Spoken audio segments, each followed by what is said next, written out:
উত্তরে মরহুম বিশ্বাস রহমতুল্লাহ আলাইহি সাহেবজাদা মুফতি সাহেব হুজুর, আরো বুঝতে আছেন সোনাকান্দার দরবার শরীফ বিশ্বাস কেবলা, আরো অন্যান্য দরবার শরীফ বিশ্বাস উপস্থিত আছেন হযরত উলামায়ে কেরাম।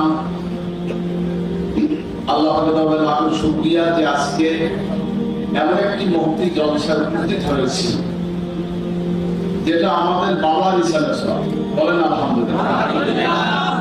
যিনি আমাদের বাবার সমতুল্য, আমাদের পীর, আমাদের মুর্শিদ শহীদে বালাকোট হযরত সৈয়দ আহমদ শহীদ বেদুল রহমতুল্লাহ আলাইহি, যিনি এই 5ই মে বালাকোট প্রান্তরে শিখদের বিরুদ্ধে যুদ্ধ করে অকাতরে জীবন দিয়েছেন, শহীদ হয়েছেন।